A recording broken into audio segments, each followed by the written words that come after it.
Hello friends, welcome back to my channel. ఈరోజైతే మిగిలిపోయిన ఇడ్లీలతో అయితే అత్తమ్మ ఫ్రై ఇడ్లీ అయితే చేసింది. అవి అయితే సూపర్గా వచ్చాయి, మాకైతే చాలా బాగా నచ్చాయి. మీరు కూడా ట్రై చేయండి ఒకసారి. ఇడ్లీ తినని వాళ్ళు కూడా ఇలా చేస్తే ఖచ్చితంగా తింటారు. చూసారు కదా, ఇలా అయితే ఇడ్లీలు చిన్న చిన్న పీసులుగా అయితే కట్ చేసింది. చిన్న చిన్న పీసెస్గా కట్ చేసుకొని, చూసారు కదా, చిన్న చిన్న పీసెస్గా. ఇప్పుడు మనం బాండలు పెట్టుకొని ఆయిల్ అయితే పెట్టుకుంటున్నాం. చాలా బాగా అంటే చాలా బాగా వచ్చింది. దీంట్లో ఇడ్లీ తినని వాళ్ళు కూడా ఖచ్చితంగా తింటారు. ఇలా ఒకసారి ట్రై చేసి చూడండి. ఆయిల్ కాగిన తర్వాత ఇలా అయితే అన్నీ వేస్తూ ఉంది.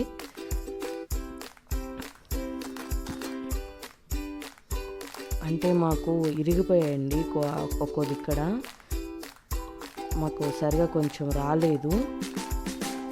ఈసారి బాగా చేసి చూపిస్తాను. చూసారు కదా, ఇలా ఒక్కొక్కటి వేసుకొని మంచిగా వేగనిచ్చుకోవాలి వీటిని. మేమైతే రెడ్ కలర్ వచ్చే వరకు వేయించుకున్నాము. మధ్యలో కలుపుతూ ఉండాలి. చూసారు కదా, ఇలా వచ్చే దీనిపైన అయితే మేము పొడి అయితే చల్లుకున్నాము. నూనెంకాయలు వేస్తారు కానీ ఆ పొడి అయితే మేము దీనిపైన చల్లుకున్నాము. టేస్ట్ అయితే సూపర్గా ఉంది, చాలా బాగా వచ్చాయి. ఆయిల్ కూడా అస్సలు లాగలేదండి. మా ఇంట్లో వాళ్ళకైతే చాలా బాగా నచ్చాయి ఇవి.